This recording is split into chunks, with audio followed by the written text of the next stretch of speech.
안녕하세요. 한상춘의 경제를 보는 눈 도연영입니다. 뜻하지 않았던 일본의 대지진 참사로 전 세계가 슬픔에 휩싸여 있습니다. 이번 사태는 세계 경제나 우리 경제를 봐서도 적지 않은 영향이 우려가 되는데요. 어떤 영향이 있는지 경제에 미치는 영향에 대해서 이 시간 집중적으로 알아보도록 하겠습니다. 미래에셋증권 리서치센터의 한상춘 부사장님과 함께합니다. 안녕하세요. 네, 안녕하십니까? 네, 정말 마음 아픈 일이 발생을 그렇습니다. 했습니다. 일본이 세계 3위의 경제 대국이라는 점을 감안을 한다면요. 정말 적지 않은 영향이 있을 텐데요. 이번 시간에는 경제적인 측면에서 말씀을 좀 해주시죠. 네.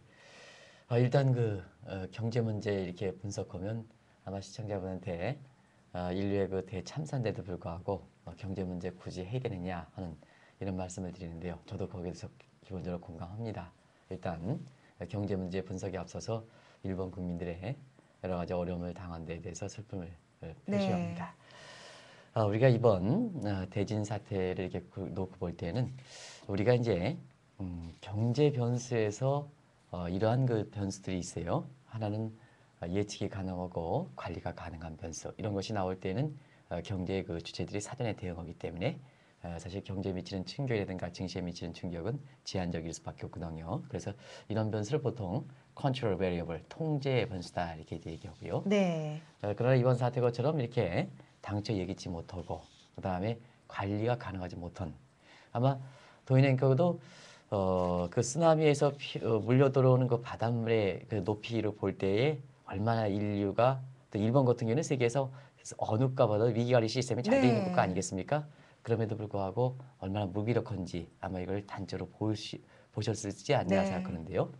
경제에 있어서도 이렇게 통제가 가능하지 못한 변수를 보통 behavior variable, 행태 변수다 이런 표현을 쓰고 있습니다. 네, 그래서 최근에 보면 이러한 그 통제 가능한 변수보다도 행태 변수들이 많이 발생하고 있는데요. 지난해부터 이렇게 제스민 형전도 거기에 마찬가지고 또 이번에 일본의 대지진 사건 그리고 부분적으로 나타났던 이런 문제들 같은 경우에는 사상 대부분 행태 변수의 성격을 많습니다. 그래서 2010년대 세계 경제라든가 글로벌 증시를 볼 때는 이런 행태 변수의 한 움직임을 이렇게 이해할 필요가 있지 않냐 생각하는데요. 증시에서 보더라도 어떤 그 재료가 나올 때는 그 자체가 리스크는 하지만 그것이 하이 리스크냐 아니면 로우 리스크냐 할 때는 이 하이 리스크가 될 때는 당초 예상치 못하거나 갑자기 발생하거나 아니면 나타났다 해도 각 경제 주체들이 대응하지 못할 때는 네. 이것이 추세 자체를 좀 꺾여 놓으면서 하이 리스크가 되거든요. 그래서 증시에서 엄격한 의미의 투자 리스크는 이런 그 행태 변수에 해당된다 이렇게 보시면 되는데요. 네. 앞으로 이런 사태, 도인형크는 어떻게 생각하십니까? 자연재 해 같은 것이 앞으로 빈번하게 일어나겠죠? 뭐 그런 예측들이 많이 나오고 그렇습니다. 있더라고요. 그런 예. 관점에서 볼 때에는 이러한 그 증시 입장에서도 이번에 그 대지진 사태와 같은 행태 변수의 향방을 주목할 필요가 있다. 이것이 아무래도 그 다른 지역적 문제보다도 경제 주체들에게 이번 그 대진 사태가 아마 세계 경제에 주는 시사점 또 경제 주체의 시사점으로 가장 큰 것이 아닌가 이렇게 보고 있습니다. 네, 이 사람이 어떻게 할 수 없는 행태 변수들이 많이 발생을 하고 있는데요. 행태 변수가 발생을 하게 된다면 우리는 있는 그대로 받아들일 수밖에 없습니다.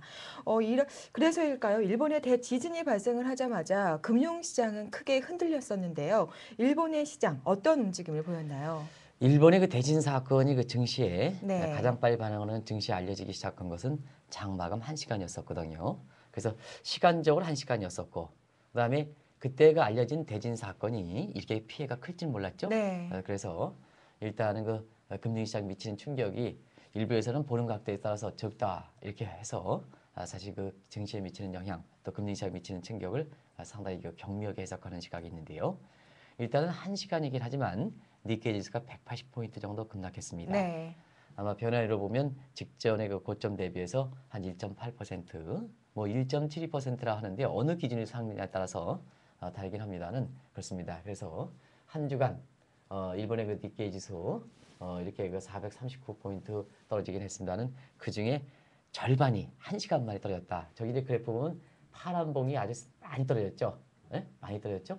이런 관점에서 보면 일본의 증시에 미친 충격이 일단 심적 효과가 상당히 컸다 이렇게 보시면 네. 되겠습니다. 그리고 일본의 경제 여건에 관계없이 이렇게 강세를 보이던 엔화도 사실 약세로 돌아서는 이런 그 움직임을 보이고 있는데요. 앞서 말씀드린 같이 1시간이었었기 때문에 이번에 그 금융시장에 미치는 영향은 아직까지는 충분히 반영되지 못한 상태로 보여지거든요.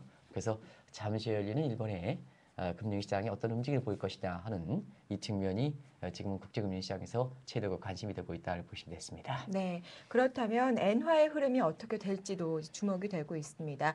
회복을 위해서 돈이 많이 모여들기 때문에 엔화는 다시 강세 흐름을 보일 것이다. 이 또 금융시장이 워낙 어렵기 때문에 엔화는 약세 흐름을 이어갈 것이다. 그런 의견들이 맞서고 있거든요. 예, 어떻게 보세요? 네, 이 단기적으로 보면 이 엔화 향방 가지고 예, 이 금융시장에 미치는 충격은 보통 이렇게 판단하지는 않습니다. 일부 쉽게 적은 사람들 같은 경우는 엔달러 환율의 움직임을 바로 얘기하는 사람이 있는데요. 네, 지금 바로 그런 문제가 있습니다. 일본 경제의 단기적 측면에서는 일본의 여러 가지 경제에 필요한 이러한 재원 수요 때문에 해외에 나가 있는 그것이 캐리 자금이든 엔캐리 자금이든 아니면 직접 투자 자금이든 일본 내에 들어오는 과정에서 국제 외환시장에서 엔화 수요가 증대하기 때문에 네, 엔화가 강세가 되는 측면도 있습니다는 결국 일본 경제의 어떤 실상을 반영하는 것이 엔화 가치의 모습이라 본다면 이번 사태에서 일본 경제가 상당히 고력을 당한다면 중장기로 보면 엔화가 약세가 될 수 있는 소지가 강한 것이 아닌가 이렇게 보고 있습니다. 네, 그래서 이 엔달러 환율의 강세와 약세 요인이 동시에 안고 있고 또 시기적으로 보면은 사실 엔화가 강세가 되면 일부에서는 그만큼 충격이 적은 것이 아니냐 이런 생각할 수가 있습니다는 그렇지는 않습니다. 그런 것 같아서 일본의 엔화가 강세가 되다 보니까 어떤 사람은 그렇게 해석하는 시각이 있어요. 안전통화로서 일본의 엔화 기능이 충실하다. 이건 지극히 잘못된 시각입니다. 네, 그래서 안전통화로서 일본의 엔화 가치가 부각되는 것보다는 단기적으로 자금 수요 때문에 해외에 나가 있는 자금이 투자의 수익 여부와 관계없이 본국으로 환수되거든요. 더더구나 3월 말 회계연도 결산이 있지 않습니까? 이달 말에. 그러다 보니까 그 결산 수요까지 겹쳐서 엔화 강세가 될 수 있는 소지가 있습니다는 일본 경제 입장에서는 이번에 충격에다 엔화가 강세가 되면 일본 경제 수출 경쟁이 떨어져서 수출이 떨어지는 이런 측면이 있거든요. 네. 그래서 궁극적으로는 일본이 엔화가 약세가 되지 않겠나를 보고 있습니다. 그래서 단기적으로는 일본의 엔화 강세, 그 다음에 중장기적으로 보면 서서히 일본의 엔화가 약세가 되지 않겠나 이렇게 보는 시각들이 강하다. 그래서 실질적으로 보면 이번에 그 사태에 따른 피해가 이 시기적으로 시차적으로 일본 경제에 충격을 미친다는 측면에서 보면 오히려 엔화가 약세가 되는 것이 사실 이번에 지진 사태에 따라서 외환시장이 올바른 방향이 아닌가 이렇게 보고 네. 있습니다. 말씀해 주신 것처럼 단기적인 시각뿐만이 아니라 조금 더 길게 일본 경제에 어떤 영향을 줄지 우리가 분석을 해봐야 될 그렇습니다. 텐데요. 그 문제는 아주 중요한 예. 지적을 해주셨습니다. 지금 네. 일부 사람들이 사실 일본의 금융시장의 충격이 미치지 크게 충분히 반영되지 않은 상태에서 미국의 금융시장이 지난 주말에 소폭 반등했지 않습니까? 네. 그래서 이런 대지진이 엄청난 일본 국민의 충격을 간데도 불구하고 그 분위기에 파악하지 않고 사실 우리 증시가 괜찮을 것이다. 저도 그걸 바라는 상황이긴 하지만 그러나 지금은 시청자 여러분 어떻게 생각하십니까? 이렇게 일본의 피해 규모가 정확히 드러나지 않은 상태에서 또 인명이라든가 이런 데에서 정확히 드러나지 않은 상태에서 우리가 제3자의 국민들에 해당되는 사람들이 우리나라의 어떤 이속, 투자자 이속을 따져서 그렇게 얘기하는 시각에서 보면 지난해 유럽 재정위기 때 이러한 재정위기 당했던 국가들을 피그스란 용어를 우리나라가 처음 만들어서 네. 관련 대사관이 우리는 어려움을 당하는데 무슨 피그스라가 무슨지 아시죠? 이게 국제 외교 관계에서는 상당한 피해가 있습니다. 네. 그래서 지금 말씀하신 대로 이런 문제에 대해서는 우리가 중장기적으로 보다 신중하게 이런 문제를 파악해 나가는 것이 우리 국민들이 인접국인 우리 국민들이 또 우리 투자자들이 보여줄 바람직한 상황이 아닌가 이렇게 보고 있습니다. 네. 너무나도 마음 아픈 일이기 때문에 우리는 더욱더 신중을 기해야 할 것 그렇습니다. 같습니다. 네. 현재 일본 잃어버린 10년에서 벗어나지 못하고 있습니다. 참 어려운 상황인데요. 더 힘들어지는 게 아닌가 싶어요. 예. 우리가 보통 이번 대진 사건을 보다 중장기적으로 봐야 된다. 신중한 시각을 봐야 된다는 네. 것은 이번 사태가 터졌을 때 일본 경제 구조 자체적으로 보면 이런 충격을 흡수할 만큼 그만큼 유연한 시스템을 가졌느냐. 예. 유연한 시스템이 가졌다면 이번 충격이 사실 위기를 기회로 해서 빨리 회복될 수 있는 측면이 있거든요.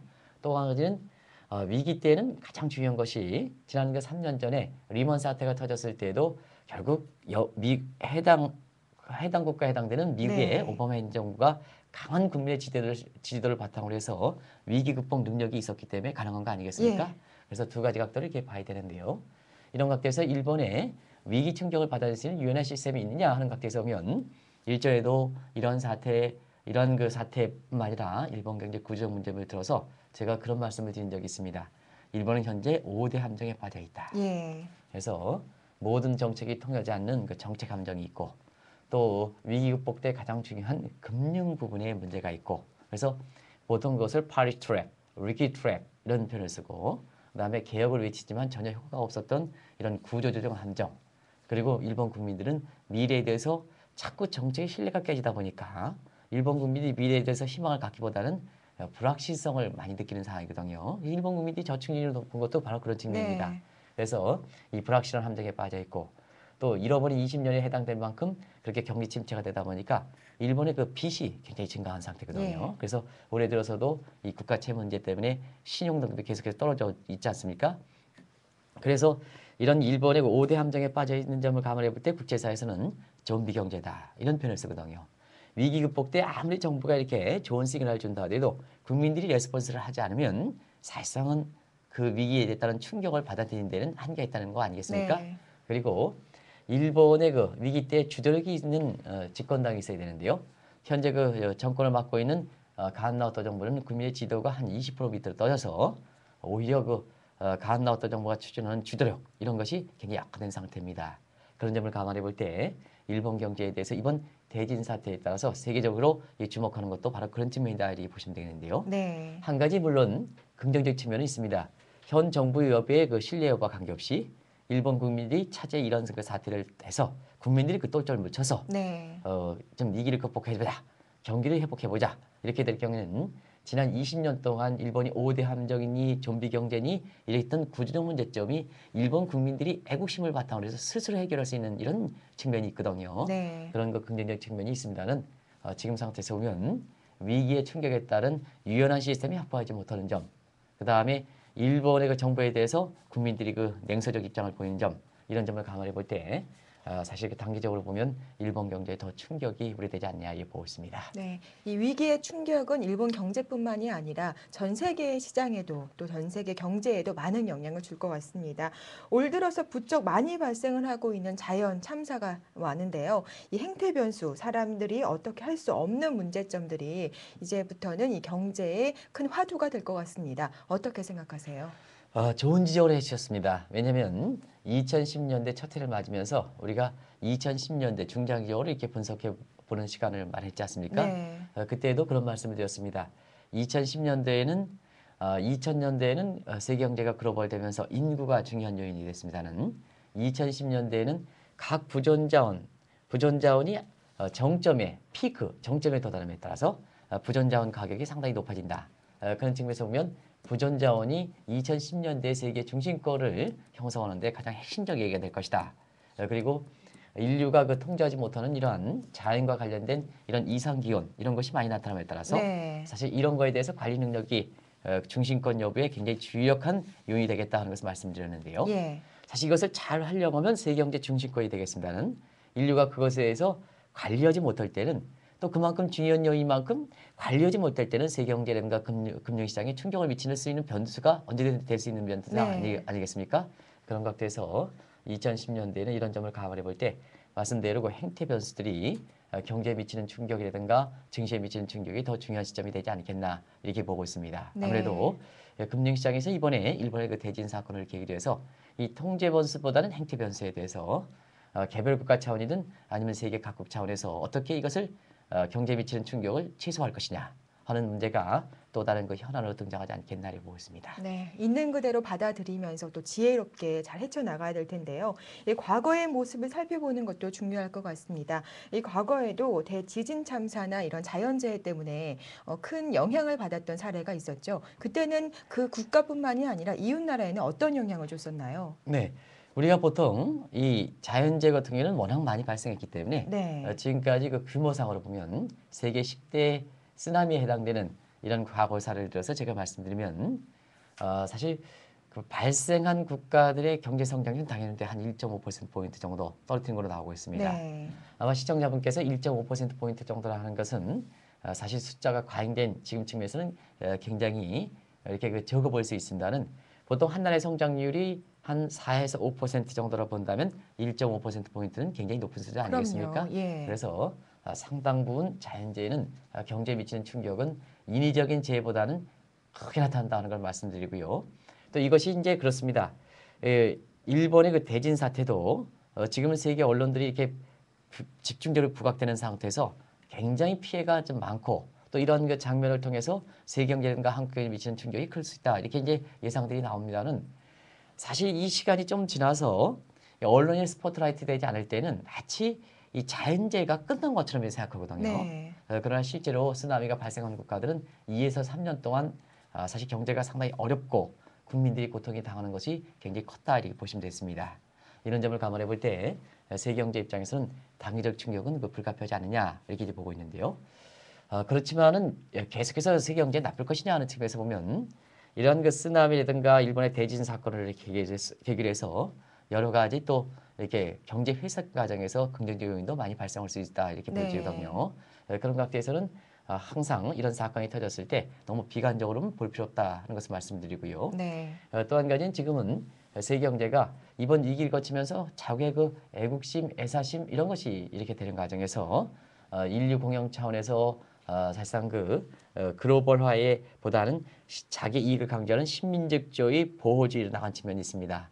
그래서 일본의 그 대진 사태를 계기로 해서 세계 각국들이 서로 돕자 하는 공감대가 형성되면 이런 이기주의가 좀 완화시키면서 세계 각국 간의 협조라든가 공존 분위기가 형성될 수 있거든요. 네. 이런 것이 지금의 남아있는 위기 극복이라든가 2010년대에 예상되는 이런 그 여러 가지 현안들이 세계 각국의 협조가 반드시 필요하다는 점을 감안해 볼 때 이런 그 세계 각국 간의 협조라든가 공존의 분위기를 조성시킬 수 있다는 측면에서는 긍정적 측면도 있다 하는 것을 말씀드립니다. 네, 이 자연재해의 고통은 눈에 보이지 않는다고 해서 한 번에 끝나는 것이 아니라 뭐 물질적인 고통, 정신적인 고통은 몇 년에 걸쳐서 계속해서 진행이 되는 것 같습니다. 그런 면이 이제 한 가지 예. 말씀드리면 자연재해에 따라서 우리가 보면 아마 도인님께서 그럴 리 없겠습니다는 어렸을 때 이렇게 이 계단에서 이게 떨어진 이런 일이 있으면 네. 그 기억이 이렇게 머릿속에 있어서 이제 국제적으로 보면 이게 스티그마 이펙트, 낙인 효과라는 표현을 쓰는데요. 그 낙인 효과 때문에 사실 계단에 내려갈 때에는 과거의 경험 때문에 제대로 못 무섭죠. 내려가는 예. 이런 모습이 나오거든요. 그런 측면이 이번에 일본의 대진 사건에 따라서 뭐 인사 사건이 없는 일본 국민들 같은 경우에는 뭐 이렇게 극복해 나갈 수 있는 측면이 있습니다는 그러나 가족을 잃었고 집을 잃었고 이런 사람들 같은 경우에는 아무리 국가에서 보조가 많이 오고 많이 온다 하더라도 사실 그런 기억에서 쉽게 벗어나지 못하지 않겠습니까? 네. 그래서 경제학에서 보면은 그러한 우울증이라든가 이런 거에 의해서 사실 그 경제에 미치는 충격을 보통 this external effect다 해서 환경 공해 같은 이러한 그 외부 불경제 효과다 이런 표현을 쓰거든요. 이런 것은 한동안 낙인 효과로 인해서 한동안 지속되지 않겠나 이렇게 보고 있습니다. 네, 일본 국민뿐만이 아니라 전 세계가 힘을 합칠 텐데요. 그중 하나로 얘기가 나오는 것이 교토정서와 같은 기후 변화 협약 등 이 서둘러서 추진이 돼야 한다. 이런 시각들도 나오고 있습니다. 이 부분에 대해서도 한 말씀 부탁드릴게요. 네, 아무래도 이런 부분은 이렇게 네. 인류의 그 대지진 참사 이런 것을 사전에 방지하지 못했다는 측면에서 사실 이러한 그 논의는 촉진되지 않겠나 이렇게 네. 보이는데요. 사실 이런 이상 기온이라든가 자연재해라든가 이런 문제가 과거서부터 염려가 안 됐던 것은 아닙니다. 과거 1990년대에 너무 공업화가 빨리 진행되는 과정에서 세계적으로 여러 가지 그 이상 기온을 만들어내는 CO2 가스 같은 것이 굉장히 많이 발생했는데요. 사실 이것을 방지하기 위해서 국제적으로 논의했던 것이 교토정서다 하는 것은 시청자 여러분이 잘 아실 거라 이렇게 봅니다. 근데 문제의 심각성에도 불구하고 왜 교토정서가 지금은 행동에 옮길 정도로 이런 행동 규범을 마련하지 못했느냐 하면 사실 세계의 경제 발전 단계로 보면 미국처럼 앞서간 국가도 있고 그 다음에 중국처럼 뒤늦게 발전한 국가도 있거든요. 네. 그럼 앞서갔던 국가들 같은 경우는 그때 그 지구 환경 공해라든가 이런 분야가 큰 문제가 되지 않았기 때문에 CO2 가스라든가 이런 것을 많이 발생하더라도 사실 국제적으로 제어 필요성이 느끼지 못한 상태거든요. 그러나 공업화 과정에서 많이 CO2라든가 이런 것이 이렇게 누적된 상태에서 중국이라든가 이런 후발 개도국 입장에서 보면 공업화는 빨리 진전시켜야 되는데 앞서 갔던 사람들은 책임을 안 지고 뒤에 갔던 사람들한테 CO2 가스라든가 이런 걸 많이 발생시키는 경제 발전 구조를 가져가는 사람한테 왜 규제를 할 것이냐. 네. 그러면 공평성에 맞지 않지 않습니까? 그럼요. 예. 그렇기 때문에 이 공평성 차원 때문에 지금까지 교토 의정서가 이렇게 진전되지 않고 있었다 이렇게 보시면 되겠는데요. 시기적으로 보면 이 교토 의정서가 2012년에 만료됩니다. 이 교토 의정서가 2012년에 만료되면 사실상 그 이후에는 어떻게 될 것이냐 하는 측면에서는 협의할 자체 고리조차도 없다는 네. 얘기거든요. 이러한 상태에서 일본의 그 대진 사건이 발생함에 따라서 사실 이러한 부분에 대한 어떤 인류 공영 정치 차원에서 기후 변화와 관련된 국제 협상 논의가 빠르게 진전되지 않겠느냐. 네. 그래서 지금은 인류가 가져가는 챔사가 얼마큼 이렇게 인간 앞에 인간들이 그 무기력하냐 하는 것을 이렇게 본 점을 감안해 볼 때 어떤 각국의 이해관계라든가 이기에 관계없이 이런 교토의정서, 포스트 교토의정서라든가 이런 것을 마련하기 위한 이러한 그 협상 같은 것은 급진전되지 않겠나 이렇게 보고 있습니다. 네, 공평성보다는 전 인류 차원에서 좀 생각을 더 다시 해봐야 될 것 같습니다. 네네. 이쯤에서 지난주 뉴욕 증시의 모습에 대해서 간략하게 여쭙도록 할게요. 이런 악재 속에서도 크게 밀리지 않는 모습이었거든요. 뉴욕 증시 어떻게 전망하세요? 미국 증시 같은 경우에는 사실 지난주 같은 경우에는 여러 가지 악재에도 불구하고 네. 미국 경제가 지금 월가에서 가장 관심 있는 또 가중치를 두고 있는 것이 민간 자율적인 경제 회복이 가능하느냐 하는 네. 이 측면이 좀 가장 관심 있는 사항이거든요. 그런 측면에서는 지난주에 그 발표했던 여러 가지 그 경제 지표들도 역시 민간 부분의 자율적 경제 회복을 뒷받침해주는 이 긍정적 신호가 나왔었거든요. 네. 그런 각도에서는 사실 여기 그 그래프도 나오고 있습니다는 그렇게 크게 미국의 그 증시가 다른 증시에 비해서 네. 상대적으로 견실한 움직임을 보이고 있다. 이렇게 이제 보시면 되겠고요. 사실상 그렇습니다.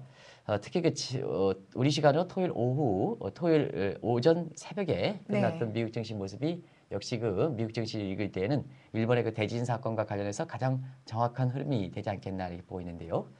역시 이럴 때 월가에서 비교적 선진국 증시다, 선진국 투자자다 하는 것은 이런 그 대진 사건이 발생했을 때 이런 쓸데없는 정보에 흔들리는 인포데믹 현상이라든가 리스크에 가감하게 민감하게 반응하는 리스크 대비 현상이 다른 어떤 국가보다도 적은 것이 미국 증시의 모습입니다. 네. 그래서 미국 경제 같은 경우에는 일본의 대진 사건이 중요성이 또 심각성이 아니서가 아니라 사태 추이를 지켜보면서 보다 월가에서는 미국 경제 지표 모습에 더 관심이 되는 이런 의연한 자세를 보였었거든요. 네. 그래서 일본의 그 대진에도 불구하고 토요일 새벽에 끝난 미국 증시는 오히려 올라가는 이런 모습이 되는데요.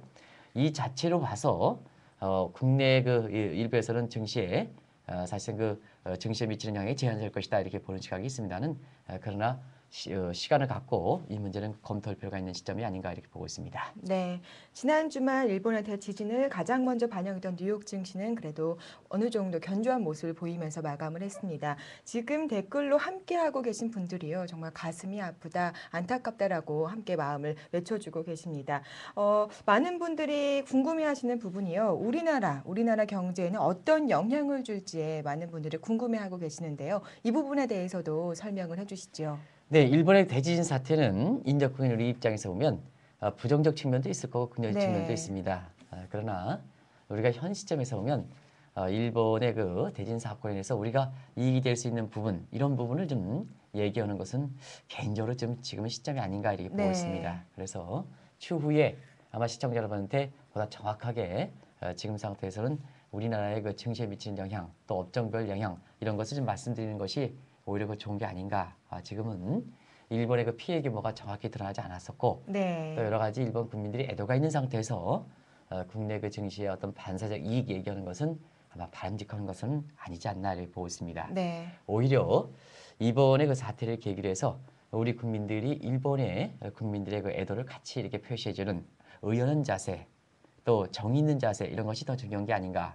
역사적 사건과 관계없이 그리고 최근에 보면 일본과 관계라든가 이런 문제가 북한 문제 이런 걸로 한해서 소원적인 측면이 있거든요. 네. 그래서 대국정 차원에서 일본과 관계 개선을 위한 어떤 기회로 삼을 필요는 있는 것이 아닌가 이렇게 보고 있습니다. 그래서 지금 시점에서는 개별 차원의 업종별 분석 이런 것은 제가 말씀드릴 수 있는 사항이 아니다 하는 것을 말씀을 드리고요. 또 한 가지는 지금 일본에 그 관련해서 특별히 우리가 염두에 둬야 될 것은 일본의 그 엔화 환율의 향방이다 하는 것을 네. 말씀드립니다.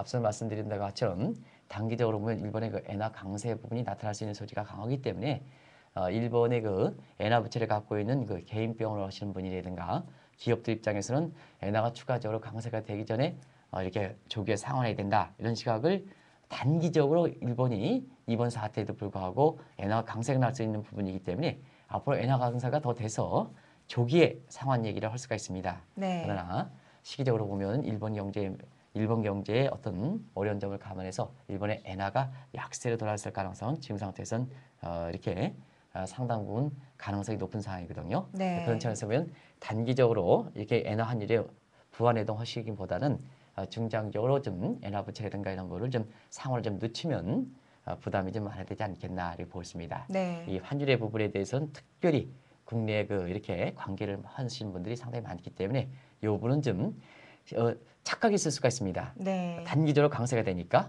더 강세가 된다. 그러다 보니까 조개 상환해야 된다 하는데요. 그렇게 될 경우에는 오히려 그 분함을 더 늘릴 가능성이 있기 때문에 네. 그 점은 좀 지금부터 선제적으로 대비해 필요가 있는 것이 아닌가 이렇게 보고 있습니다. 네, 이 엔화 환율의 흐름 유심히 보면서요, 인포데믹 현상 그리고 리스크데믹 현상을 경계해야 될 것 그렇습니다. 같습니다. 참 많은 분들 그리고 우리 국민 모두도 이 빠른 회복을 기원을 하고 있는데요. 이 빠른 회복을 위해서는 일본 정부가 어떠한 노력을 펼쳐야 할까요? 네, 일단 일본의 갓 나왔던 정부 입장에서 네. 보면 지금은 국민의 지도가 좀 떨어진 상태이기 때문에 사실 일본의 그 국민들을 이렇게 그 쥐도있게 끌 수 있는 이런 상황은 못 된다 이렇게 보여지거든요. 네. 그래서 지금 상태에서 보면 일본의 그 정부가 사실 일본 국민으로부터 협조를 구해 나가는 그래서 일본의 그 국민들이 나서 이런 그 상황을 극복해 나갈 수 있는 것이 아닌가 이렇게 보고 있습니다. 워낙 네. 집권당의 지도가 떨어져 있는 상태이기 때문에 또 한 가지는 지금의 일본이 경기 회복을 위해서는 또 위기 극복을 위해서는 재정 상태가 비교적 좀 충실해야 되는데요. 지금은 일본이 두 가지 각도에서 하나는 재정 상태가 국가 채무가 GDP 200% 이상 되기 때문에 네. 또 인구가 장기적으로 보면 고령화 비중이 높아서 이 재정 수요가 상당히 증가한 점을 감안해 볼 때 지금 상태에서는 재정에 여유가 없는 상태고요. 예. 또 일본의 그 통화 정책을 한다면 이 일본의 그 중앙은 입장에서도 이 금리가 0% 아니겠습니까? 그래서 0% 상태에서 보면 일본이 더 이상 금리를 내릴 수 없기 때문에 정책적으로도 여지가 없는 상태입니다. 이럴 때는 일본 그 국민들이 또 일본 정부가 대외적으로 협조를 구해 나가면서 사실 일본 경제가 아직까지도 세계에서 3위 정도 차지하는 입장 아니겠습니까? 그런 점을 볼 때 다른 국제기구라든가 국민들이 그 협조해서 이 문제를 네. 같이 풀어가야 되는 문제가 아닌가. 일본 정부와 일본 국민과 그 다음에 세계 각국들이 원조라든가 이런 걸 통해서 같이 풀어나가는 문제가 아닌가 이렇게 보고 있습니다. 네, 정말 힘을 합칠 때인데요. 일본 국민들도 그렇고 또 우리도 참 넘쳐나는 또 얘기에 그리고 이 위기에 너무나 민감하게 반응할 필요는 없을 것 같아요. 그렇습니다. 가장 조심해야 될 부분이 아닌가 싶거든요. 네, 아무래도 예. 이제 증시 입장에서는 이런 사건이 터져 나왔을 때 우리가 이번 위기 과정에서도 이 어려울 때 어렵다고 얘기하는 사람이 결과적으로 보면 주식 투자에서 성과가 가장 안 좋은 모습이 네. 지금까지 나왔지 않습니까? 그래서 이러한 그 통제 변수가 아닌 행태 변수가 많이 나올 때는 일단은 투자자 입장에서는 좀 의연하게 한 템포 좀 늦춘다는 차원에서 너무 그 성급하게 대응하는 것은 바람직하지 않다 이렇게 보시면 되겠고요. 네. 눈쳐가셔서 지난 3년 동안 말씀드렸습니다는 이 쓸데없는 정보를 좀 유포시키거나 네. 리스크를 가민하게 해서 주가라든가 이런 부분을 좀 비관적으로 하는 이런 것은 우리가 일본 대진에 따라서 완충시켜서 우리 경제라든가 증시에 미치는 영향을 최소화하는 것이 아니라 오히려 그 영향을 증폭시키는 이런 측면이 있거든요. 예. 그런 측면에서 볼 때는 투자자라든가 국민들의 자세는 의연한 자세, 다시 말하면 인포데믹이라든가 리스크 데믹 현상을 줄이는 것이 우리 국민들이 지금 보여줄 대목이 아닌가 이렇게 보고 있고요. 어려운 문제입니다. 일본 국민의 슬픈 문제입니다. 네. 이런 각도에서 이런 기회에 우리 증시에 무슨 반사이익이 기대된다. 이런 얘기는 좀 설령 반사이익이 기대되더라도 지금 상태에서는 나중에 좀 얘기할 문제가 아닌가 하는 문제입니다. 네, 많은 분들이 일본의 빠른 회복을 기원하고 있습니다. 오늘 이 시간에는요, 일본 대지진과 그리고 한국 증시에 대한 이야기 나눠봤습니다. 오늘 말씀 감사합니다. 네, 고맙습니다. 네, 오늘 이 시간 많은 분들이 함께해 주셨는데요. 그중에서 댓글로 함께해 주신 분들 늦가기님, 멀대님, 그리고 QHWHRO님, 해야니씨님, 청년재벌님, 먼동이 트다님, 그리고 푸른꿈님, 모도리님께 진심으로 감사드립니다. 한상춘의 경제를 보는 눈요. 다음 주부터 여러분께 새로운 모습으로 인사를 드리게 됐습니다. 네, 다음 주부터도 많은 사랑 부탁드리면서요. 저는 여기서 인사드리도록 하겠습니다. 그리고 다음 주 이 한상춘의 경제를 보는 눈은요. 아침 9시부터 방송이 될 예정입니다. 9시부터 많이 함께해 주시죠. 그럼 저는 여기서 인사드립니다. 감사합니다.